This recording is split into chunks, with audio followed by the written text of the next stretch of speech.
You are listening to the IFH Podcast Network. For more amazing filmmaking and screenwriting podcasts, just go to ifhpodcastnetwork.com. I had an investor who said, I want to make this kind of slasher movie, and I want you to do it. And he said, I only want you to direct it. So I was like, I guess I'm going to direct it. And he said, basically, I want tits, blood, and ass. Make sure it has that. And I said, well, can I also write a good story? And he goes, you can do whatever you want, but make sure it has those three things. Hey everyone, thanks again for hitting that play button. This is the Dave Bullis Podcast, and I'm your host, Dave Bullis. Before I get to today's show, I just have three short announcements. On April the 9th of this year, 2016, at the SVA Theater in New York City, the Modern School of Film will continue its In Pictures series featuring award-winning author Salman Rushdie. At the event, Mr. Rushdie will discuss three films that have inspired him during distinct periods of his life and work. The first of which is Panter Panchali. The second of which is Star Wars Episode 4, A New Hope. And the third film is The Grand Budapest Hotel. Tickets can be found at www.modernschooloffilm.com. Use the discount code MSF to receive $5 off general admission tickets. I will link to that in the show notes, everyone. And if you do go to that event, please let them know you heard about the event through the Dave Bullis Podcast. The second announcement I have is if you're a filmmaker and you're looking for the perfect way to make Blu-ray copies of your film, my friends over at Legless Corpse Films are actually offering a new service. Not only will they duplicate your Blu-rays, but they'll also make you custom menus, case and disc artwork, and they'll even make you barcodes. So if you're interested in that service, please contact them at Chad Armstrong at leglesscorpse.com. Once again, that's Chad Armstrong at leglesscorpse.com. I will also link to that in the show notes. And just the final point I wanted to make is a big thank you to all of you for sharing the podcast. If there's ever anything of value you find in this episode, no matter how big or small, I always invite you to please share that with somebody who you know could use that info. So on to today's show. Here we go. Episode 103 with writer-director Harrison Smith.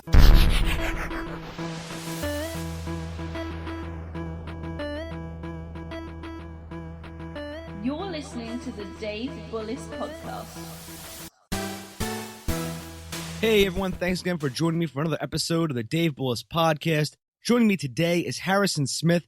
Harrison is actually the second person from Philly that I've actually had on my podcast, the other being David Greenberg. There's not a lot of filmmakers in Philly who've been on the podcast yet, but Harrison's the second one. Harrison is the writer-producer for The Fields and 6 Degrees of Hell, starring Corey Feldman. Harrison made his directorial debut with the feature Camp Dread, which then Harrison followed up with Zombie Killers, Elephant Graveyard. His upcoming film Death House is being called The Expendables for the horror genre. Harrison, thank you very much for coming on the show. Thanks very much, Dave. It's really nice to be here, and thanks for taking the time to want to talk to me. Oh, yeah, my pleasure, Harrison. Harrison, just to get started, with everything, I wanted to ask, growing up, did you always, have an affinity for film, or did you know from a young age that you wanted to go into the film industry? Yeah, absolutely. The Fields, if anybody has watched my film, The Fields, it shows a lot that I spent a lot of time with my grandparents growing up. My grandmother loved movies, especially horror films. So I spent a lot of time on Saturday afternoons with Creature Feature and Dr. Shock from Philadelphia and Creature Double Feature, all those things. And so by the time I was like 8 years old, I knew the names of Vincent Price, Peter Lorre, Boris Karloff, Bela Lugosi, all of them. And so when my mom took me to see Jaws at the age of 8, it was in 1975. I saw it in theaters. I knew when I walked out of that theater, it's like, this is what I want to do. Jaws is the movie that made me want to make movies. That's very cool. It's always interesting to hear everyone's background because some people really take to horror at a young age. Like I remember myself, Harrison, watching horror movies at a very young age, and you're like, wow, this is just absolutely amazing, And it's really cool how we can just sort of take that and, make a career out of it. So, I just taking all that, Harrison, did you decide to go to film school or did you go another route to actually do it for a living? Yeah, no, wanted to make movies. Like I said, I was making movies as a boy growing up. I did it all through school, middle school, high school, the whole thing. I had a local cable TV show, a comedy show with my brother in it. And I decided, well, I guess when you're in high school, the thing you want to do is, one of them I wanted to do was backpack through Europe. And my mom was like, absolutely not. Like, you're going to college. You don't go, you'll never go, that kind of thing. And so I ended up going to Penn State, where I didn't even last a semester and a half. I mean, I just partied my way right out of Penn State. So, I went to LA. I ended up getting a job at Universal Studios out in Los Angeles, where I worked out there, made a lot of connections, got a lot of knowledge. I think I learned more working on the set of Universal than I did, going to school, but I really didn't give it the old college try either. However, I'm still on the fence about film school. I'm not one to ever discount education. I mean, I have, my master's degrees and all of that stuff. However, to go to school for film, not quite so sure about that. I mean, I know it can teach you certain things, especially in the way of, like, let's say even computer design, animation. You have to learn those things, and I get it. I'm still not sure about where I stand on if you can teach talent.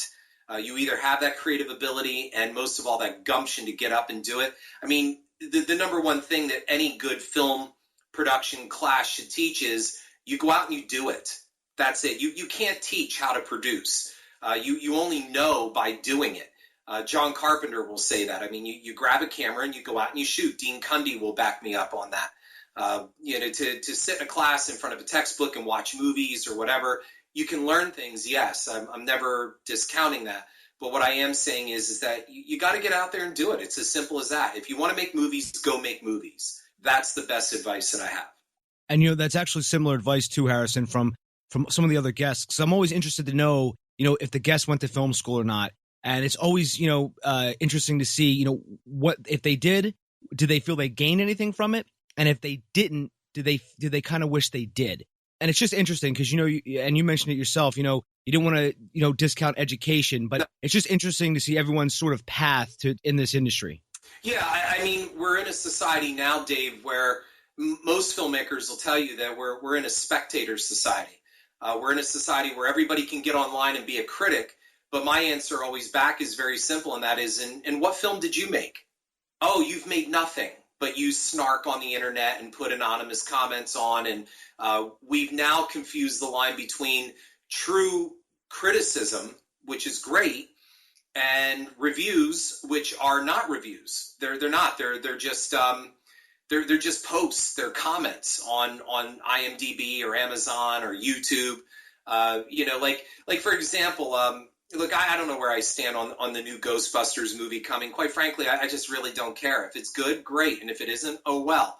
But, the amount of piss and vinegar that came out for that trailer, mostly from people that have never made a film. They don't know what goes into it. They have no idea what it happened. And most of all, they're judging something based on a 30-second trailer or a 60-second trailer. So, I mean, look, you and I both know we've seen trailers where something looks awesome, and then you get there and you found out you saw the best parts in the trailer, and the movie is nothing like that.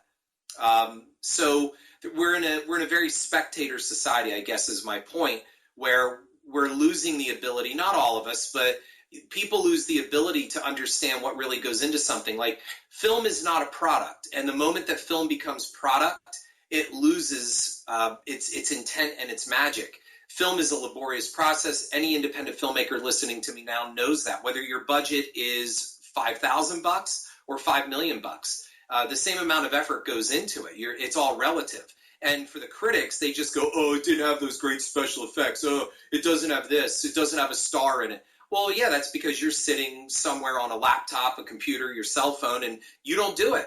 You're not out there doing it. You're not out there dealing with how do you feed a crew, where do you lodge people, dealing with permits from cities or any of that. So we've become a very comment-based society, and that's tough for anybody listening to me that's out there and they're putting their neck on the line and they're taking someone's money that has been vested into them and trusted into them to make the best possible product for a return on investment. There's an account on Twitter called Amazon Movie Reviews, and it actually it harvests all of the most weird, craziest movie reviews. And some of the time you'll see like a 1-star review. Wolf of Wall Street has one of the most memorable ones. It was 1-star review. There were no wolves in this movie. Yeah, that's what you're up against, right? This is definitely what we're up against. There's one guy on YouTube, and I have a post. I publish a series of film articles called Cinema, Cynema, and it's on horrorfuel.com. It's hosted over there, and I talk about cynicism in filmmaking and how dangerous it is. And I did a swipe at these supposed online movie bloggers and reviewers. Look, I have no problem with somebody qualified watching one of my films and going, well, I didn't care for it. And here's the empirical data as to why. That's fine. What I don't like is, I've had people, for example, here's one in a review where they absolutely loved Camp Dread. I mean, they did nothing but praise this movie, Dave. And then at the end they go, it's probably the best sequel to Sleepaway Camp that they've made. Well, you just blew the entire review. My Camp Dread is not a sequel, and it is not affiliated with Sleepaway Camp in any way other than that Felissa Rose stars in the film, but she is not Angela Baker, and it has nothing to do with that original storyline. So all the praise that they heaped on my film tells me nothing, because you didn't watch it properly. You did not even look at it. And then you have others that claim they're reviewers, and one guy in Camp Dread said, Smith thinks it's creative to kill somebody at the end with a watermelon shot at their head. It's pretty damn clear that that's not a watermelon that's in that sling. So, and then when I contacted the guy and I said, look, I understand you may not have liked all of Camp Dread or that the ending put you off, but your information is incorrect. There is no watermelon at the end, and anybody who's seen the film and listening to me right now knows that is not the case at all. And then the guy said, I guess, I didn't write this review until a couple weeks after, and I guess I didn't look at my notes. You don't need notes for that. That's like saying at the end of Jaws, it's a shame that they launched a shark into space. No, they blew it up with a tank in its mouth. I didn't have my notes. How do you forget something like that? So that's the issue I think that's out there now. The films are being looked upon as just product, and they're not being looked upon as something special or that people are working very hard on. And not all films people are working very hard on. I mean, there's truly some bad films out there that people have that American Idol attitude that they think theirs is the greatest. But I don't think we have a very well-educated audience out there. I really don't. So with horror, like you said, there were no wolves in this film. Now, if that's a legitimate post and somebody was really expecting a wolf or a werewolf or whatever it may be, that's the kind of thing I'm talking about. Like I said, there's a guy on YouTube that does his whole review under a sheet. I guess he's like the unknown reviewer. And it's just a shtick. There's no film analysis there. There's no criticism. There's nothing there other than that this guy thinks it's just really funny to have a stupid gimmick like being under a sheet and making fun of movies. I guess, maybe there's an audience for that. But then you have somebody as brilliant as Red Letter Media with, Mr. Plinkett's reviews, where I think his Star Wars critique should be studied in film school. I think he's brilliant. Yeah, Red Letter Media, I've actually seen all of their videos.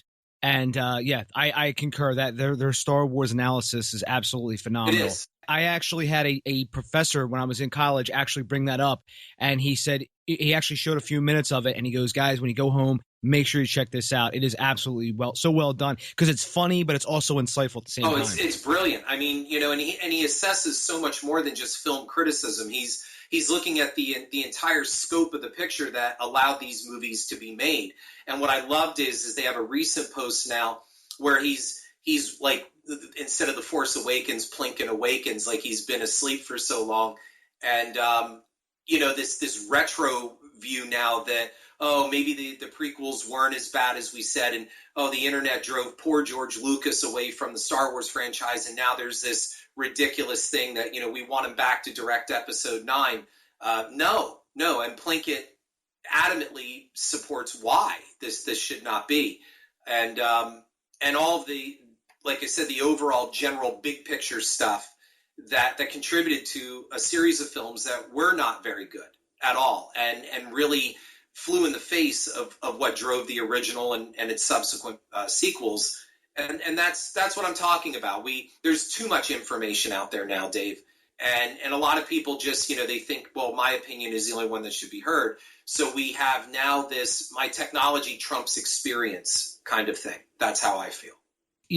There was a documentary about episode 1, and when they were actually watching the cut of The Phantom Menace, and George said something like, see, Jar Jar is the key to all this. If we can get him working, it makes everything else work, or something along those lines. And it was just very interesting to see how that all sort of came together, because I think in that process, I think, obviously there was a reliance on CGI and special effects and, putting all the actors in a complete green screen, a green screen room.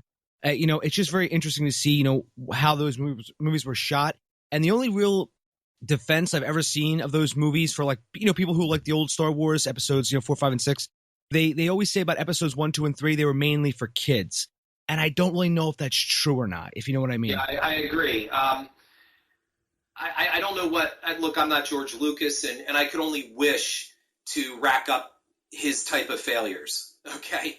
So, it's hard to say on that. I mean, I wrote a 2-part essay on it when George was out there, belly aching about how unfairly he was treated or, alienated from the process this time around of making the new Star Wars film, The Force Awakens. And my answer, quite frankly, is Disney. I'm not a big Disney champion nor fan, and yet I felt Disney did the absolute right thing, and that is they gave him a check for $4 billion and told him to be happy to be on his way. And I think that was the smartest thing that Disney could have done. They made it very clear, we're not interested in your ideas. We're not interested in your outlines. Thanks for all you've done and contributed to this genre and this film series, and we wish you well. And I think that was a very smart business move, and obviously the box office performance and overall reception to The Force Awakens, I think, reflects that. I think The Force Awakens was the proper way to do things to kind of like reset the franchise. Yes, it relied incredibly on nostalgia. Yeah, you could argue that it's a remake of A New Hope. I get all of that. But there was really almost no other way that it could be done because of the damage that had been inflicted by those 3 prequels. And so saying that the excuse is, well, they were aimed for children, my question is, well, who the hell asked you to do that? Since when did Star Wars become predominantly just for children? And why would you alienate an entire generation that grew up on those films and shut them out of the picture to make movies for that generation's kids? No one asked you to do that. There was no demand for any of that. It's almost arrogance. If that was Lucas's intent, my question is who the hell asked you to do that? Yeah, and also the reason I don't believe that either is because, the storyline in episode 1, for instance, is very, very convoluted. And also at the end, Darth Maul gets chopped into 2 and Qui-Gon Jinn dies. And I was like, that wouldn't be a kid's movie. Yeah. And that's what I mean. It is. You're right. It is. It's a very poor excuse. What it comes down to is, in my opinion, and it's nothing I wouldn't say to George Lucas to his face, because apparently people have said, I know Frank Darabont has pretty much said worse to him, and Lucas just stares back at you like, I'm George Lucas. So I don't think he really cares. I think the issue really comes down to is you have the Elvis principle, and that is, he became so big, no one's going to tell him no. So you have an Emperor's New Clothes kind of situation. Once that first draft of The Phantom Menace was done, it really needed to go through a team and have people go, George, no. The dialogue is horrendous. And by the way, George is the first one to admit in many of his interviews, he hates the writing process. And he knows his dialogue is wooden and stilted and not good. He's very much aware of that. And he even admits so much to say that he really doesn't care for directing all that much. So why is he allowed to do this? That was the question. Well, the answer is simple. He financed all those prequels out of his own pocket. So when you do that, you can do whatever the hell you want. I mean, there's a video I saw somewhere of one of the assistant producers sitting with him in a room going, oh, okay, George, so I assume on set you'll be the one to yell action and cut. Could we suck up to this guy anymore? Yeah, guess who yells action and cut? The director, unless you want to be the first AD and do it, because they do that as well too. What kind of a stupid conversation is that anyway? Somebody needed to tell him this is not a good script. when the opening crawl, that title crawl comes out and it says The Phantom Menace, and in about one paragraph into it, 3 sentences or so, 5 sentences or so into this thing, we're talking about, blockades, planetary blockades and trade federations and tariffs and all. I'm like, oh my God, could my eyes glaze over? I mean, I knew within the first 30 seconds of that crawl, we're in trouble. And we were. That, and you just kind of approach those films as if, well, I'll go see Attack of the Clones because it really couldn't be any worse than The Phantom Menace. Well, guess what? It was. And then even with Revenge of the Sith, well, I mean, everybody's saying this is the darkest one. Oh, this is it. No. That Darth Vader ending, that was something you'd see on The Simpsons. And when people are sitting in that theater laughing, and it's unintentional laughter, I mean, it was bad. It was just bad, and it's one of those, again, it's the Emperor's New Clothes. Nobody wants to say it's bad because it's Star Wars. Well, guess what? They were bad. From a production sense, no. They're beautifully made. They're richly textured. You have top-of-the-line stars in them. Look, there's a reason why this guy isn't out there being proud and talking about his contribution to the Star Wars franchise. The story is that he signed on without a script. He wanted to be in Star Wars. Well, you got it. And he wasn't the only one who got taken. We all got taken. I mean, we waited 20 years for that to explain midichlorian, to explain the Force as almost a genetic kind of situation. Why do we need that? Nobody asked for that. We didn't ask for any of this. It's like now with this whole remake thing, oh, we're going to go back and give Jason Voorhees a backstory. Do we really need that? Do we really need a backstory to Michael Myers and Jason Voorhees? Oh, so in Rob Zombie's Halloween, Michael Myers is the way that he is because his mom was a stripper and his dad was, a wife beater, and that's why why do we need that? Do we need to explain a tornado? Sometimes bad shit just happens. Sometimes bad things happen to good people, and there is no explanation. Michael Myers, I always compared to in the original 78 film, is a tornado. He touches down in Haddonfield. This is before the subplot of Jamie Lee Curtis as his sister and all that soap opera garbage. But he touched down in a town. He's evil. He was born evil. Dr. Loomis said it best, like this kid is just evil. That's it. We don't need any other explanation. We don't need that, he tortured animals and he was picked on and he loved his mom, but his mom was beaten. And why do we need any of that? I mean, it's just fluff to make people feel like they're getting something more, in my opinion. I wasn't a big fan of the remake of the Halloweens, nor did I like the remake of Friday the 13th. Right. Because that one, I remember watching that and I thought to myself, wow, I don't know what I just saw there. Cause I remember like 2 things from that movie right now. Cause usually most movies I can remember pretty well. That one, not so much. I remember something about a bus and Jason popping out of it. Yeah. That's what I mean. Like that's cynicism in filmmaking. And that's what I write about a lot. And that is, was this trip even necessary? Why not go back then? If you're going to remake stuff, remake the bad movies. Why are we remaking the good ones? There's no need to remake John Carpenter's Halloween. There's no need. There's no reason whatsoever to do this. None. And people can say, well, it's to update it. What's there to update? Do we need to update Gone with the Wind? Do we need to take it out of the Civil War and update it to, I don't know, Iraq? Do we need to do this? I don't see the need for any of this. Everybody falls on that. Well, we're updating the movie. A good story is a good story. Do we need to update, anything, like The Legend of Sleepy Hollow? Do we need to rewrite that? Should we be rewriting Stephen King's Carrie in the future? And people go, well, that's ridiculous. Well, why is it any different with remaking a movie? Does Jaws really need to be updated? What, because some of the cars look old? Because they don't have cell phones in them? This is stupid. It's just dumb. Yeah, I concur. Whenever I hear about some of these movies being remade, I mean, you mentioned Ghostbusters earlier. When they were gonna, I know there's a female version of Ghostbusters, and I heard that there's going to be a male version of Ghostbusters. I don't know if they're necessarily a remake or a sequel, prequel type deal, but I'm always wondering, is what's the intent behind this? I don't know. It would be like I don't care that it's an all-female Ghostbusters. Like, it's almost like that's a deliberate distraction to get people talking. You're almost doing it deliberately to stir things up. Why is that even an issue? I don't care. I mean, what if they were all black? What if they were all Asian? Is it an all Asian Ghostbusters? Is it an all black Ghostbusters? Who cares? If the movie's funny, go see the movie. Who cares? Who cares if it's all women? Who cares if it's all animated? I don't care. Just make a good movie. But we create these things now to generate the buzz on the internet, to get people talking and fighting and bickering back and forth, because in the end, it's the old theory that, there is no such thing as bad publicity. So I'm sure that Apatow and everybody were really upset that, there was such hatred for the Ghostbusters trailer that came out, because they're sitting back going, but you're talking about it.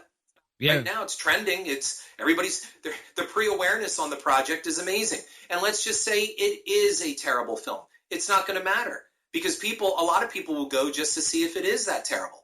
Yeah. And that is very true. And, as we were talking earlier about, everyone sort of has a blog, it reminded me of this, of a couple different filmmaking blogs that I would stumble upon, maybe, a year or so ago. And it would be people, who went to film school, who never really made a film, just like, like you were saying, Harrison, and it seems like they wanted to, but it was just a rather an easier way just to sort of watch movies and then just make these like real snarky comments about them. Yeah.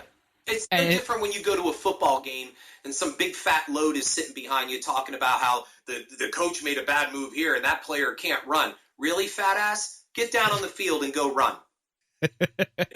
That's how I feel. Yeah, and it's no different than a musician. Anybody out there who's working. It's like teachers. You get everybody, teachers get, 3 months off and they're overpaid. Really? Go in and do their job. Okay? Go in and do it. Look, I was a teacher, and I can tell you, the people that complain, I'll give you 5 days. You won't make it 3, but I'll give you 5. And it's no different than construction. It's no different than anything. That you're out there and you're working your butt off and there's always somebody to comment. So it doesn't just apply to filmmaking. Maybe I'm not in George Lucas's shoes. It's very easy for me to sit back and critique because, I'm not making a $150 million motion picture. But when you see, look, all good films start in one place, and that is with a script. You don't need a giant staff and you don't need a mega empire to write a good story. And the issue with all of the prequels comes down to one thing. It's on that page. That's it. You can, if you don't have, you're not improving on a bad script. That's all. And believe it or not, the computers still can't take that writing job over. They still can't write a good movie yet. So it still comes down to telling a good story. And those 3 films did not have good stories. And it's that simple. Harrison, it's funny you mentioned that because I was actually talking to a past guest about that just recently because she posted an article about a new screenwriting algorithm software. And she said to me, one day she was like, are they just, are studio execs just going to literally try to bang out a script by hitting a button saying like, okay, I want a superhero movie with this and this and this, enter. And, it'll go through a million computations and all of a sudden, out comes a 120-page screenplay and they go, well, this is our next blockbuster. Well, and in some ways, didn't we have that with Jurassic World? Jurassic World is not a screenplay. I love when they say written by. It's a to-do list. That's all it is. I mean, they basically remade all the best scenes out of Jurassic Park. And they stitched it together with some threadbare story. So it's an algorithm. That's all it is, right? Introduce the kids, get the kids in trouble, rescue the kids, and in between intersperse it with some dinosaur action. And give us a Godzilla ending, because that's basically what we got. The Tyrannosaurus walks off, as the embattled hero, like Godzilla walked off into the sunset in the 2014 film. And then ends up on some type of helicopter helipad and roars off into the sunset, just like Godzilla does before he drops down into the water. I mean, that's an algorithm, is it not? Yeah. And because that ending, I was kind of like, oh, okay. Everyone sort of teamed up. It reminded me of another movie I saw, which I think that was one of the sequels to Jurassic Park, where some of the dinosaurs all teamed up at the end. And I was like, wow, I think I was like, it did seem, you're right. It does seem like a to-do list. That's all it was. I mean, you can see what they did. They probably brought Colin Trevorrow on as director and said, you're really not a director, you're a manager. Just get us from here to here. Start us here, get that in, make sure you get that, end it. Like, that's all there is to it, right? I mean, I told this story to another interview. I was standing in line to see Jurassic World, and the 3D version I did not want to see. I'm sorry, the 3D version I was going to see, and it sold out, and all that was left was a 2D version, but it had already started, like the first, I think the previews were on or something like that. So these college guys were in front of me, and they were fretting like, oh man, we're going to miss the first 10 minutes. And so I stopped them and I said, gentlemen, let's really look at this pretty clearly here. What do you think we're going to miss? I said, I'll bet you it'll start with some kids and they go to the island and we hear John Williams's Jurassic Park score with lots of aerial sweeping shots of the island. And then we'll go down onto the island and see lots of dinosaurs and everybody standing in wide-eyed wonder with their mouths open and agape. That's what we're going to have. And son of a bitch, if that wasn't the first 10 minutes of Jurassic World. And when I walked out, those guys said, dude, did you see that already? Yeah, technically we all did. We all did see this already. We saw this before in 3 other motion pictures, especially the first one. Yeah, we did see it already. This is not a movie. This is an algorithm. So your previous guest is not off the mark whatsoever. Now, will it be any good? I don't know how Jurassic World made the money that it did, but it did. And I think it's just because I wanted to stand up at one point in the theater and just turn around to the audience and say, don't you people see this is the same damn thing all over again? I mean, you can do a split screen, and I think some people on YouTube have done it. You can do a split screen and see scenes from Jurassic World, and they show you right where they copied them from Jurassic Park. They're side by side. They're identical. And that's all it is. Terminator Genesis did the same thing. Went back, took the best scenes out of Terminator 1 and 2. Notice they don't do 3. And they took the best scenes out of Terminator 1 and 2, and they remade them. And they stitched them into some threadbare story. And really all it is moving on. We start here, get us to the middle, get us to the end. That's not directing, that's managing. It's not directing a movie. There's no feeling there. There's no emotion. There's nothing original. And all we're doing is sitting there being reminded for another $10 of how much better the previous movies were. Yeah, you're right. They didn't take from the third one.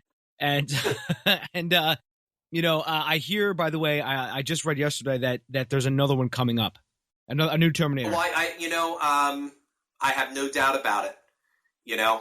I have no doubt about it. They said there wasn't, but then, look, it's a franchise that I think Annapurna still owns the rights to. They need to make some money. Now, as far as I know, Genesis made money. Thanks to the foreign market, I think the Chinese market, that the film at least broke even and has generated probably some type of profit. They wouldn't be talking about it, I guess, if it didn't. But I don't know. I mean, there's all kinds of rumors about that. Is it going? Isn't it going? I don't know. I mean, quite frankly, at this point, I don't even know if Terminator is even relevant anymore. That's the whole issue. Were these things that were pretty much 80s and early 90s escapist entertainment, and do they really apply to this world now? I mean, I saw where Genesis was trying to go with, the eye in the sky kind of thing, everybody being watched, everybody becoming a piece of information, I guess. But I don't know. I would have, I hate to be this guy, Harrison, but I would have a pitch to how they could actually make the next one work. But, I don't want to be one of those kind of like quote unquote fanboys. There's a lot of different avenues they could take because I mean, the technology that, I see almost daily now, it's almost like we're almost at the point where Terminator is supposed to take over anyway, right? I mean, you have security drones now out in San Fran. You have fast foods going to be taken over by automation. You have robot bartenders on cruises now. So it's almost like this film's almost writing itself. Yeah, well, and that's what I'm saying. Like, does art imitate life? We go through that whole thing. The real issue that comes down to is you're saying it right there. You think you have a good story, right? That's all it is. It just comes down to, I think I have a good story. Mm-hmm. So if there's Terminator Genesis wasn't a story. It was a laundry list. That's all it was. It was a to-do list. There was no story. And the same with Jurassic World. Well, yeah, there was. People went to where have we seen that before? I mean, what more can we do? I mean, we bring back dinosaurs. dinosaurs eat people. That's what Jeff Goldblum said, right? That there it is. So, I mean, at least, I don't know, were they being at least upfront and honest? You got me. I mean, I paid money. They got my $10 to see it, but I do believe that, studios will look for that algorithm. I think they already are. They're trying to cover their bases now by making sure their demographics are all properly covered. Do they have something for foreign appeal? Do they have something for this? And in the meantime, we're also worried about offending people. We got to make sure that things are sanitized. And, the people talk about now the uniqueness of a summertime R-rated comedy that might be a little quote unquote raunchy. We're in a world now where everybody drops the word inappropriate and awkward like they're part of our lexicon now. And I don't even know what they mean. Everything's inappropriate. Everything is awkward. You hear kids say it all the time. Awkward. What does that mean? Would Caddyshack, if it was released today, be awkward? I mean, is Blazing Saddles inappropriate? And if there's anybody listening to me right now saying, yes, they are, then you don't know movies and go get a sense of humor because you're a jackass. I've actually joked around with friends that I could, like, if they were to remake Caddyshack, I said I could see exactly how they would do it and who the hell they would cast. I imagine they would put Paris Hilton in the role of that one. I forget the girl's name, but she was the girl who came in, Ted Knight's character. Yeah, Lacey Underall. Yeah, she would have, she'd be played by like Paris Hilton. I just kind of went down a cast list, but I said, and that's sort of, and you touched on that, where they would probably say, should they even be at a golf course? Does anybody play golf anymore? You know what I mean? Should we make it at sort of a drone racing seminar? I don't know, but it's just with all the remakes nowadays, I'm anytime they're going to remake a movie, I'm not really that shocked anymore because it just seems like that's like the latest sort of, hey, this original movie bombed. So let's just go remake Ben-Hur. Right. You know what I mean? Well, I mean, they kind of forget like what made Caddyshack funny, and most people don't realize unless they've watched like those A&E biographies on it, is that the movie never came out the way that they intended. The film was scripted to be about the caddies, and instead, basically Rodney Dangerfield and Bill Murray and the boys, they all hijacked it. And Harold Ramis said it best. We went to Florida to shoot it because at that time there really was no film industry in Florida.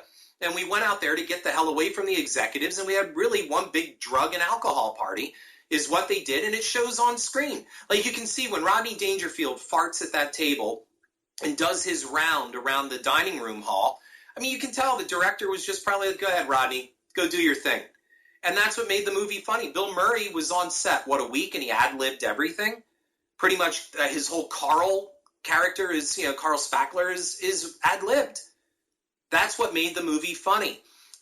Now we have, everything's got to be properly scripted, and everybody's worried, like, why are we worried about an R-rated comedy anymore in the summertime? How many, growing up, I mean, I don't know how old you are, Dave, but growing up, that's pretty much all there freaking was. In the 80s, it was all R-rated, Porky's and all of that stuff. Now everything's inappropriate and offensive, and we've got to be careful. And, now colleges have safe rooms for kids to go to if they feel unsafe. This is nuts. This is absolutely crazy. This is beyond Brave New World. We have become so sanitized that even now we're afraid of our own culture. This is stupid. Everybody goes, well, Blazing Saddles is offensive. It's supposed to be, you dumbass. It's supposed to show the stupidity of racism. That's the point of it. Yes, it's supposed to be offensive. Yes.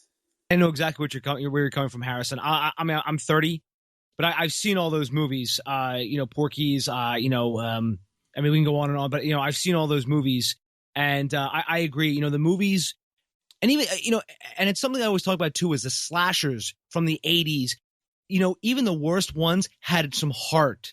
That a lot, when I see like new slashers, a lot of them, I don't know if they've never seen the old ones, or if they just sort of maybe don't have the experience yet behind, to behind the camera. Or if it's even that, I think a lot of them are just trying to be so slick now. Like even low budget. I mean, look, low budget filmmakers now have access to equipment that, let's face it, 30 years ago you didn't have. The digital revolution has changed things. So even bad movies can look great. And now you see this horror has become like this overlit, overproduced kind of look to it that has no heart, as you just said. And what you didn't have in technology or what you didn't have in shortcuts 30 years ago, well, you made up for in heart. So you're right, not all of them, but many of them that were bad, they did have an element of heart to them where people are, damn it, they're trying.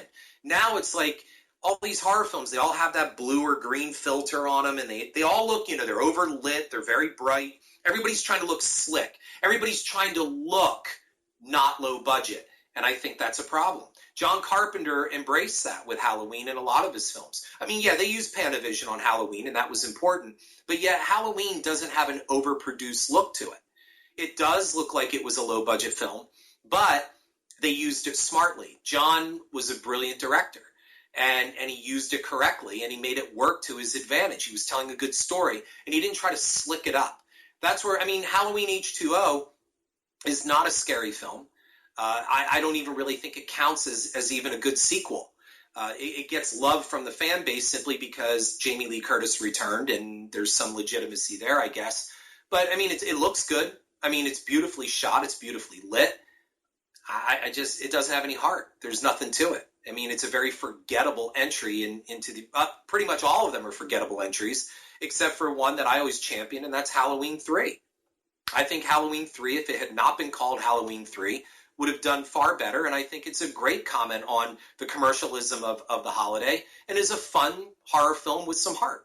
Yeah, I actually just showed Halloween 3 to some friends of mine last Halloween, and I said to them, before I showed it to them, I said, listen, this is just Halloween in name. I said, Michael Myers is not a part of this, even in the slightest sense.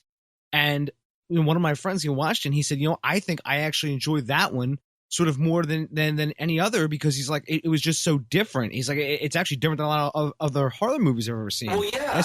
Dave, you're right. Your friend is correct. Look at Halloween 2. It picks up the same night. That is a dreadfully mediocre, bad film. Halloween 2 was just a contractual agreement to make some more money. It had nothing. The first Halloween movie was made by a bunch of artists who tried to make the best damn horror film that they could. The second one was just a complete knockoff, is all it was. And they could have made Halloween 2 about the phone book, and people would have come to see it just because it was the sequel to Halloween. So, then you've got Halloween 4. Danielle Harris is great in it, and Danielle is a friend of mine. But let's face it, was Halloween 4 a classic? It's the same damn story all over again.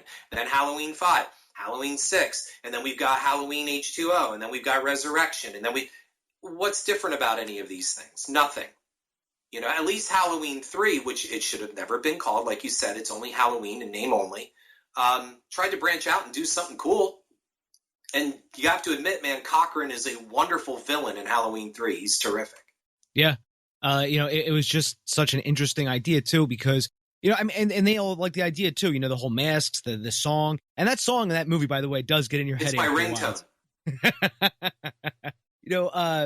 As we talk about horror movies, I actually did want to actually talk about your films. You actually have some impressive films that you've actually wrote, directed, and produced. Thank you.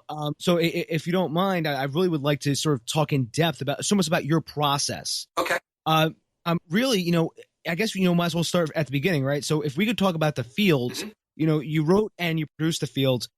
So I wanted to ask, was The Fields one of the first things that you've written? And, if so, what was your process? Well, actually, even if it wasn't, what was your process about on actually writing The Fields?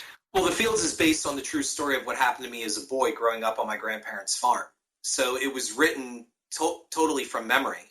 Is really what it was. Cloris Leachman plays my grandmother in the film, and I always say this almost in every interview. She didn't play my grandmother. She channeled my grandmother. Cloris became my grandmother. And seeing her on set and watching her in that movie, that's the closest I'm ever going to get to seeing my grandmother again. So it was written based on memory, and it was not hard to write because it was a true story. And, you get people going, oh, yeah, they always say that. No, it happened to me. I know it was based on true events because I lived them.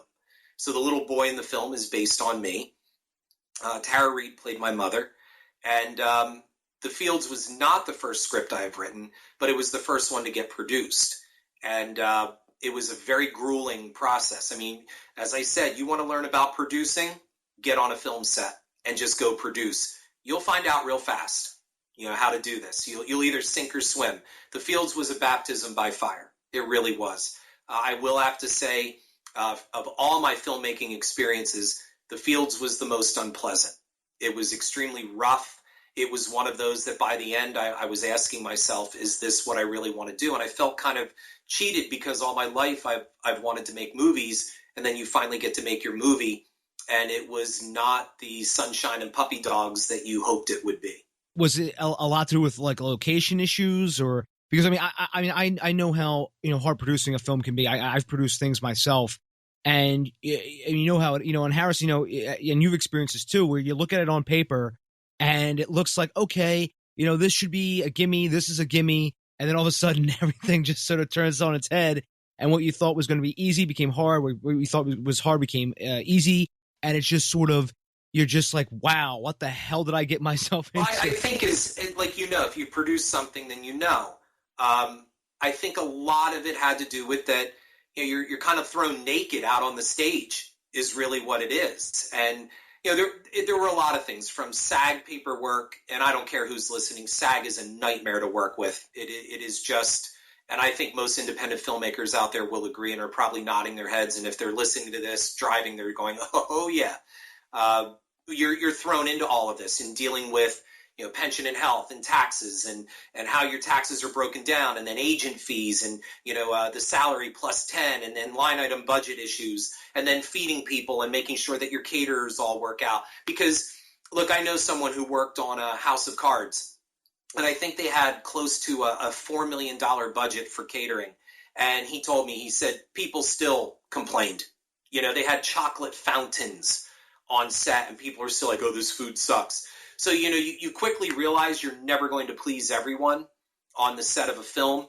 And then you go into, like you said, location issues, weather, all of the stuff that goes into it. And most of all, watching your screenplay in the hands of other people, two directors that sometimes put their own spin on things, where you're kind of feeling, you're kind of diverting from the source material.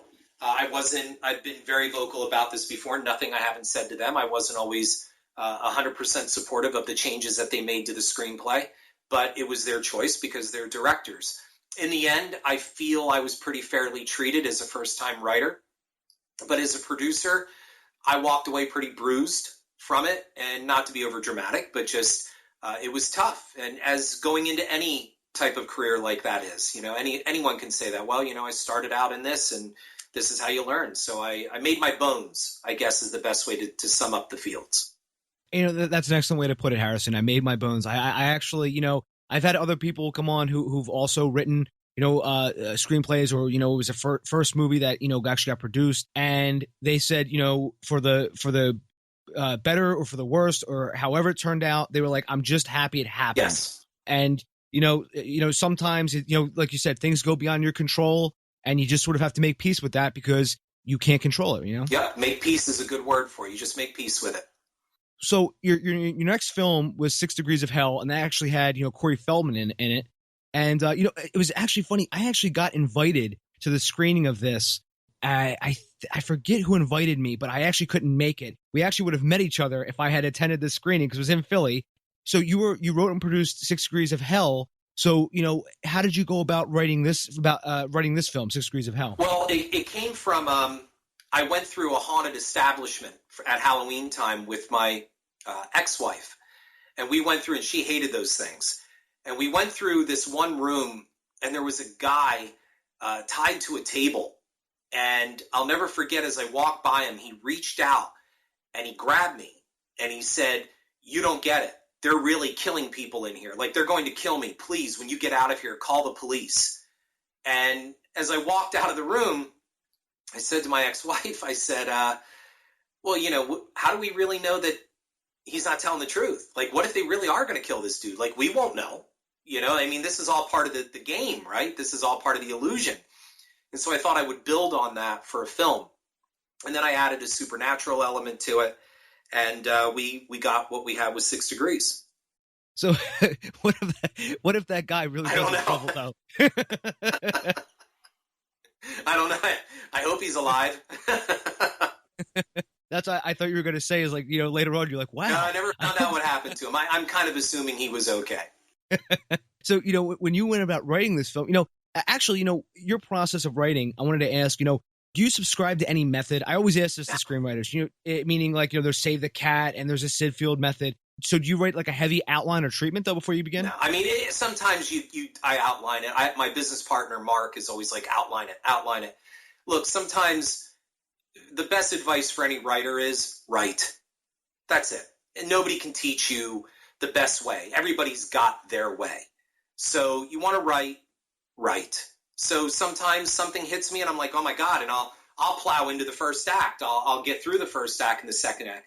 Yeah, an outline, Sid Field way. Sometimes you make sure your beats all hit. Yeah, I get all of that. And sometimes I do a beat sheet, but it depends on the project. And sometimes it depends on the mood I'm in. If I'm really passionate and I've been taken over by the moment, I just write.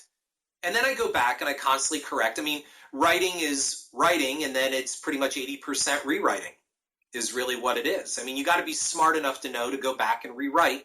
And I don't know who gets the credit with this phrase, but I think it was Stephen King who said you go back and you kill your babies. What you think may be brilliant on that page, you might have to get rid of. And that's something George Lucas could have learned. Yeah, I've also learned too in just writing myself, you'll drive yourself crazy if you sort of try to do like the outline that sort of the quote unquote script writing gurus always talk about. Like, it has to be this by page 17. We have to see this.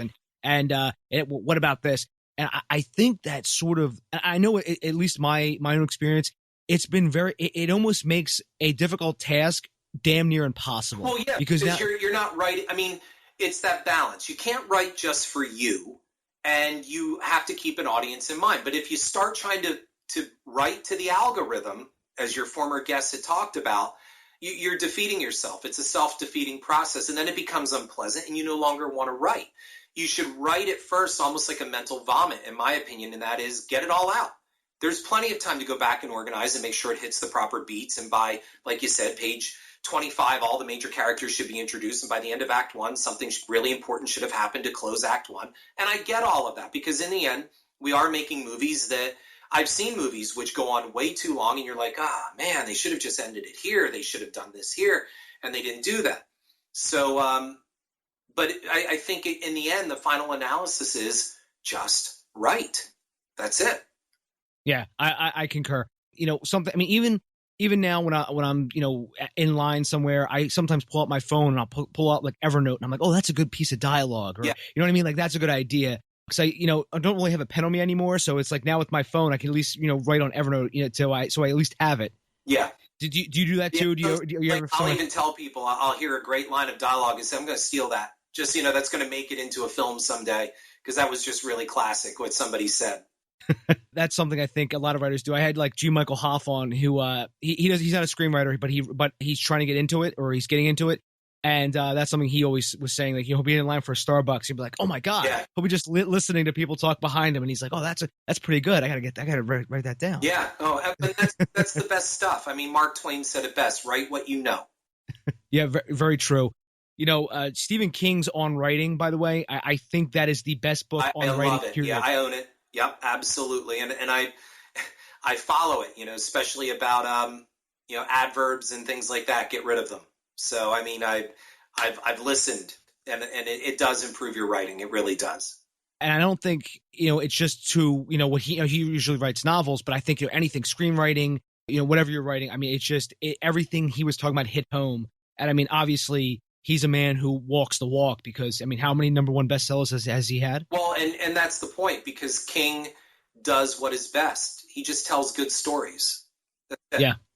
And people go, well, wait a minute, the movies. No, you don't go by the movies. You just go by his books. And, I mean, he's just, there won't be another Stephen King for generations to come. I mean, these kind of people emerge every so often. And, you don't want to be the next Stephen King. What you want is to be your own next thing, instead of trying to ape or mimic Stephen King. Stephen King is successful because Stephen King came forward as Stephen King. And you read his writing, and listening to, or reading, I should say, King's books and his prose, you just kind of just settle back, and it's a very comfortable world, because he's such a master storyteller. Yeah, he really is. To everyone listening, if you haven't checked out On Writing, it is, obviously, like I just said, the best book on writing that I've ever come across by far and away. It's terrific. So, Harrison, you followed up 6 Degrees of Hell with your directorial debut, which was Camp Dread. Yep. How did that come about? Did you write the screenplay, and then did you pitch it to anybody in particular? And how did you get about actually getting the director's job? Well, I had an investor who said, I want to make this kind of slasher movie, and I want you to do it. And he said, I only want you to direct it. So I was like, I guess I'm going to direct it. And he said, basically, I want tits, blood, and ass. Make sure it has that. And I said, well, can I also write a good story? And he goes, you can do whatever you want, but make sure it has those 3 things. So that's what I did. And I love Camp Dread. I think Camp Dread is a lot of fun. And we got a great cast in that. We have Danielle Harris. We have Eric Roberts. We have Felissa Rose. And that's how it all kind of started with Felissa Rose, because I did not know her at the time. But in making this, I wanted her in the film to be a camp counselor, to be the big camp counselor in the film. And a guy was interviewing me for Fangoria. And he said, you want Felissa Rose? And I said, yeah. He goes, well, I know Felissa Rose. And I said, you do? He goes, yeah, you want her cell phone number? I'm like, no, but you could send her an email, because I don't want her to think I'm some crazy stalker who's just calling her up. And he did an email introduction. Felissa Rose and I talked, and we became friends, and now we're business partners, and we've been ever since. She lives in L.A. I live on the East Coast. She's been wonderful. And she's great in Camp Dread. And most of all, I wanted Camp Dread to be fun. It's got a great message, I think, at the end when you find out who the real villains really are in this movie. And we had a great time making it. It was a lot of fun. And I'm very pleased with all the performances. And I think Eric Roberts, I don't know if you've seen the film, but Eric Roberts just makes such a great Hollywood scumbag. Actually, Harrison, that is the only movie of yours I haven't seen. Well, see it. Okay. It's a lot of fun. It really is. And it's just one of those, you put it on at night, especially like a summer night, and you just sit down and let it seep into you. That's what I wanted. We did not want just a lot of naked girls being killed. And I'm an equal opportunity offender. There's plenty of male skin as well as female skin in the movie, because chicks love a good horror film. And, whether you're heterosexual or homosexual, it doesn't matter. Just enjoy what we put on the screen for eye candy. And we knew we were playing to a wide horror audience, and we gave them what they required, and most of all, we gave a good story. And it makes a big comment on the search for fame and the extents that people will go to be on TV or win a little bit of money, and what they will do to sell out. Yeah, I will check that out. Actually, as soon as I'm off this podcast episode with you, I'm actually going to check it out. Probably going to order it off Amazon or wherever, because I actually have, like I was saying, and it's funny, I actually, Brian Gallagher is in the movie, Camp Dread, and I'm actually a friend of his, and he's a terrific guy. I'm not sure what role he plays in Camp Dread, but I remember he actually shared a photo on set, and it was of Eric Roberts with a butterfly. Yes. And I was like, Brian, what movie is this? And he's like, I don't want to talk too much about it, but he's like, this is just, Eric Roberts, with this butterfly. I said, okay. Yeah. Brian plays John Hill in the film, who is a former slasher star, who's now on the convention circuit kind of thing. And he's been called back by his former director, where they were always at loggerheads while they were shooting this franchise in the 1980s. So Brian is now older and wiser, and comes back and kind of sees through what this guy wants to do. Like, Brian is not very supportive of what's going on at this camp, and it's pretty cool. I don't want to give away too many of the secrets, because the ending is a really good ending. Very cool. So I won't press you on that one, because I want to see it myself. Good. So, hope you like it. Please let me know what you think, and please be honest. Oh, I will do, Harrison. Good. And, you followed that up with Zombie Killer's Elephant Graveyard. Yeah. So, again, when you were writing this, did you want to do something completely different, or, because, this is probably, again, I haven't seen Camp Dread yet, but it seems different than everything else you've done to that point. It is. Yeah, it's pretty different. Look, to be really, quite frank, when I was brought the project, I tried to talk the investor for an hour out of doing it. He came to me and he said, I want to make a horror film. I'm like, okay. He goes, I think you're the guy to do it. That's what I'm told. I'm like, okay, and we'll make you a good one. What is it? And he said, well, I want to make a zombie movie. I'm like, no, you don't. He's like, yes, I do. And I said, no, you do not. I said, you wanted to make a zombie film about 5 years ago. You do not want to do it now. The market is saturated. He's like, well, Harrison, I want you to do it. If you don't want to do it, I'm going to find somebody to do it. So look, we all have bills to pay and lights to keep on. So I did it. I wrote a script for him that had to incorporate the sport of paintball. Now, how you do that without being laughed off the screen, zombies and paintball, I think we managed that. We used it very organically as a training mechanism for these young orphans that were left behind. And we gave a film that had a very new and fresh origin story for why these zombies are returning. And so good that Z Nation copied us, because my zombies are generated from the results and the side effects of fracking from the natural gas and shale industry. And Z Nation stole that right from us. And I know they did, because we had this way before, and the copyright proves it. And not only that, but I was in a pitch session with some people that went on to make Z Nation, and that's what they used. So they basically just said, hey, we have a similar idea, or did they say, hey, did you ever see No, they Zombie never said Killer? anything. Oh, I see. They never said anything. And all of a sudden, somebody sends me an episode of Z Nation where they said, look, the fracking industry has caused the zombies. I'm like, yeah, I wonder where the hell they got that. Did you ever bump into somebody from Z Nation and say, hey? No, not yet, but I'll be bumping into them, I'm sure, in LA probably after April. Yeah. And I'll be like, yeah, you fairly stole it. You know what I mean? Like, that's fine. It's not like we copyrighted the issue that they can't use it. But it just shows that we were on the right track, because they took it and we were the first.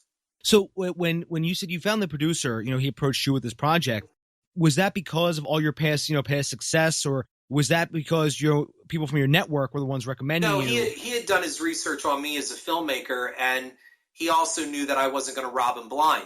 A lot of these guys that want to get these movies made, they take them to people that have like 2 or 3 producers, and instantly the producers pad the budget with their producer fees. So we made Zombie Killers for just around $1 million. To make this movie the legitimate LA way would have been $3 to $5 million. No, I don't know. I think the best thing is that you just have your reputation, and that is you're making movies. Like, that's it. You can go on to IMDb, and a lot of these people, I call them IMDb whores, because they have 5 pages of IMDb stuff, and a lot of it is just bogus, filler that they post on there. If you go on my IMDb, it's very simple. What I've produced is there. You don't see 20 things in pre-production or in development. What I've done is there, and what I have in pre-production is actively being worked on in pre-production. So I think when people see that and they go, okay, you're not trying to blow smoke up our ass, that helps. So, we get movies made. That's the difference. You come to me with $1 million or under $1 million, we will get the movie made, and we will make a good movie. It will look good. It will get great distribution. All my films have solid distribution with great titles: Anchor Bay, RJL Entertainment, Image. We've done well. And that's really what it comes down to. Well done is better than well said. And that's the way you have to operate in this business. Anybody can talk. And I've taught people that. Don't go to an investor and tell them, oh, this is going to make $500 million and it's going to be the next this. Don't tell them that. Just tell them the straight up. And that is, filmmaking is a very volatile business. And it's probably the worst investment that anybody with expendable cash can put into. You have a better chance of making your money back by going to Atlantic City and putting your money on the roulette wheel and getting something back than you do making a profit on a film. And although many people say, well, I would never tell them that, that is the honest answer. The real answer, or the fluffed up answer that people give is, oh, it's going to do this and we're going to make this. You don't know. You have no idea what a film is going to do. Look at what happened when that guy shot up the theater with The Dark Knight Rises. That cost that picture money. Now, a lesser film wouldn't have survived something like that. But because, it's The Dark Knight Rises, yeah, it took a hit, but it's going to still make its money. You don't know what's going to happen or how the political or economic climate of the country is going to change by the time your film is ready for release. Anything can happen. You never guarantee an investor their money back. You tell them it's a risk, then that's why it's called an investment. Otherwise, it would be a guarantee. It's not a guarantee. Nothing is guaranteed in this industry. You could have your star die halfway through the film. How do you know what's going to happen? A tornado could wreck your set. You don't know. So if you're honest with them, they respect that. I mean, my first investor, he told me, he said, "Kid, you're talking yourself right out of the film." I said, "No, I'm just being upfront with you. You should know that I'm telling you the truth, that you can trust me on this." You know, and that's the best way I operate. I mean, I never tell them this is going to make 500 million, 200 million, 20 million. How the hell do I know that? I don't know anything about that. Yeah, and that is true, Harrison. Jason Brubaker, who works with Distributor, he often says that. He says, you can't guarantee this is going to get into Sundance. You can't guarantee it's going to go into Slam Dance. No. You could have the greatest star in the world. I mean, I could get Brad Pitt to, I mean, I can't, but if I did get Brad Pitt to even do something for free for me, how do I know that movie's going to make money? Mm-hmm. How do I know that, people aren't tired of Brad Pitt? I mean, look, zombie killers, I tried to tell my investor, you're going to deal with zombie fatigue. The Redbox, all of them, they're going to be tired of this by the time this film is out. Now, we've done well with zombie killers, but if this were made 5-6 years ago, I think we would have done even better. But you have to try to know your market. I mean, zombie movies, I've written a piece on it, why I made a zombie film, and that is I wanted to try to do something legitimate and different and most of all good, which we did do. We made a good film. But the real problem with the zombie film is I still stand by it today. It's lazy filmmaking. Everybody makes a damn zombie movie because they think it's easy, and really the plot doesn't change. I mean, it's always about people surviving. That's all it is, and people like that. It's a comfortable routine. I mean, no matter how good The Walking Dead is, which I believe it is, I think it's well made and it's well produced. And I've said this a number of times in interviews. It's still the same damn thing every week. People argue and zombies attack. That's it. That's all it is. And that's fine if that's what you want from your horror. You mentioned zombie fatigue. I actually remember what I was going to say to you now. A friend of mine, she's actually been on the show as well. She actually had a zombie film. It was just a screenplay a couple of years ago. And she went out to one of these pitch fests out in L.A. And before she was about to pitch, the one person put up their hand, stop, and just said, "Now, before you begin, we don't want to hear any zombie pitches." Right. And she said, she goes, that's what I'm about to pitch you. And she said, and the person said, "Well, we're gonna, we're very sorry, but she's like, we're not gonna hear any more zombie pitches because, we're hearing them left, right, and center." Sure. And there's reasons for that because everybody thinks, look, get a red camera and get 25 of your friends to spit goop out of their mouth and run around and rip shirts and you got a zombie movie. That's not how it works. And it gives off the illusion that they're just really easy to make, and they're not. But, and I got flack because I wrote in one piece, I said that the zombie movie is kind of like the NASCAR of horror. And, somebody's like, "Oh, so he thinks anybody who goes to NASCAR is stupid." No, I'm not saying that. What I'm saying is, though, it goes around in a circle. You know where it begins. You know where it ends. And you face it. You hope for a couple interesting crashes in between. That's it. Mm-hmm. What more can we do with zombies, Dave? What more can we do other than stick them in space? What more can we do? How many spin-offs of The Walking Dead do we need? I mean, when you see these people on Twitter, "Oh my God, Sunday's coming. I wonder what's going to happen." I don't know. What do you think's going to happen? You think some zombies are going to bite some people? You think somebody might die? I mean, the only thing that show really does is who's going to be the next big cast member to die. Like, that's it, right? That's all it is. Will Daryl be killed off? Will Norman Reedus make it till next season? I mean, that's all it is. It's kind of like a constant who shot JR kind of thing. That it just keeps you going to the next one. So I don't know. I mean, if that's what people like, then what's wrong with that? They like it. Great. I mean, the movie's making far more money than Zombie Killers is. So, I mean, the show is. So good luck to them. I mean, if that's what people want, good for them. Well, my next idea, Harrison, is zombies in space. So they put Jason in space. They put Jason in space. I'm gonna have zombies in space, right? Yeah. No, A friend of mine who I used to do a podcast with said he thinks zombies will have jumped the shark when they can fall in love. And then out came... Warm bodies. Yeah, that's right. Warm bodies. Yeah, warm bodies. And and he was like, there you go. Yep. We are officially done. It is. It jumped the shark a long time ago. But I don't know if, again, other than Night of the Living Dead and those films, what more can you do? It's, everybody says, well, I love The Walking Dead because it's a soap opera. Well, why does horror have to be a soap? I don't know if I want my horror to be a soap opera, but if that's what you like, good for you, man. It's making money and it makes people happy. So if they love it, good for them. I still don't think that any zombie films or even zombie TV shows. I mean, I still love the original Dawn of the Dead is my absolute favorite zombie film that I've ever seen by far and away. And it's just because it feels like it just hit every important, issue at the time. And also it's just entertaining as hell. Yeah. And there's nothing wrong with that. It's just great. And, I'm a huge Romero fan anyway, but I don't want to get sidetracked talking about Romero, but I actually do want to talk to you, your upcoming film Death House. Now I know you probably can't talk too much about it because, it's obviously it's still in the whole pre-production process, but, I saw the IMDb and so far you've casted, Danny Trejo, Robert Englund, Michael Berryman, Kane Hodder, Bill Moseley, I just imagine from a producing standpoint that it must be damn near impossible to get that accomplished because those guys are always working. You know what I mean? And just to getting them all in the same time, it must be like one of those things where like all the stars have to align and the planets are coming into. It's I'll be able to give you. I have to go in about like 5 minutes. Oh, okay. Sorry about that. Man, we've been on like an hour. Yeah, we've actually been talking for an hour and 15 minutes. I love it, but I do have a commitment that I have to get to in a second. However, you said it best about the stars aligning. You got to be getting these people at the right time. And the hardest part, Dave, with all of that is ensemble casting. It's one of those where Gunnar Hansen really wanted to get as many of these names in as he could. And a lot of people in this industry knew Gunnar.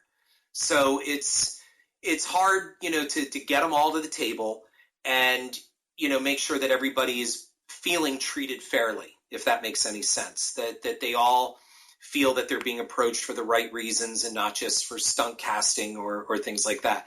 And believe me, none of that was the case at all. We want to include as many of these luminaries as we can because I look at it as more than just the media dubbed it the Expendables of horror. I look at it as more of it's a mad, mad, mad, mad world where you're taking some of these really great names who are not going to be around forever. I'd love Death House like 30 years from now to have people, come back and look at it again and go, wow, these were, some of the crown jewels of the genre at the time. And so, we're trying to make it out of respect to the names, but I can tell you this, we have a damn good script.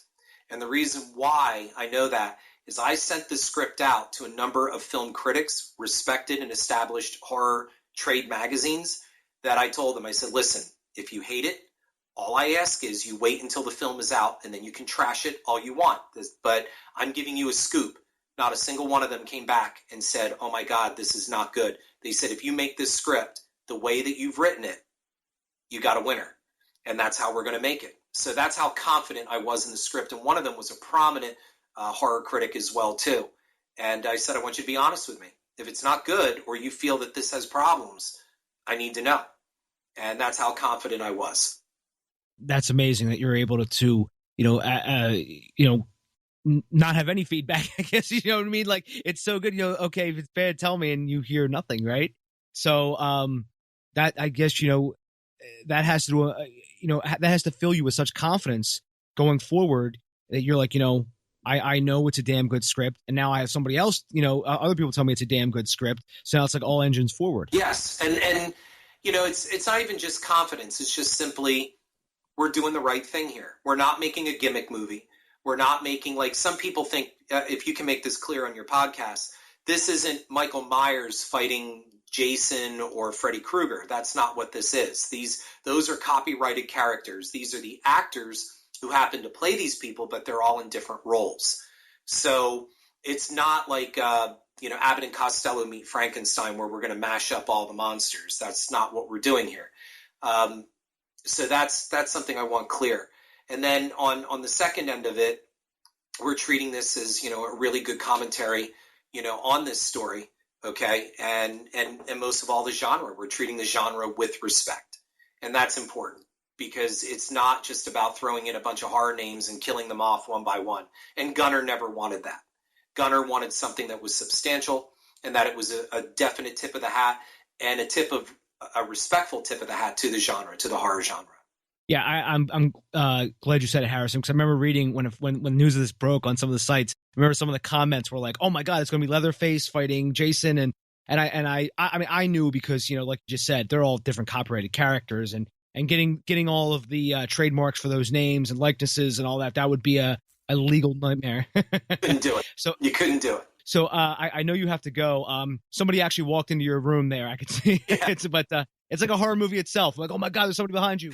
Like Unfriended or something like that. Yeah. Yeah. They had Unfriended, and there was also a Scream on one of the Screams too. They had the people were behind them. Right. I couldn't see. Right. And Halloween Resurrection, they did that too, or something. But yeah, I remember it was with when Busta Rhymes and Tyra Banks, right? The Jaws, the revenge of slasher films. Harrison, I know you have to go, but before you go, where can people find you out online? You can find me online at my company site, which is www.class85.com, and you can find me on Twitter, Harrison Smith 85 on Twitter. I think that's my handle. I'm pretty sure I should look. Yeah, I think that is. It is? Okay. Yeah. I'm not really good with self-promotion in that way. And you can find all my films. They're everywhere. They're on Amazon. They're on iTunes, Hulu, pretty much everywhere. You can find them. And I've had plenty of people tell me that they're torrented like crazy. So.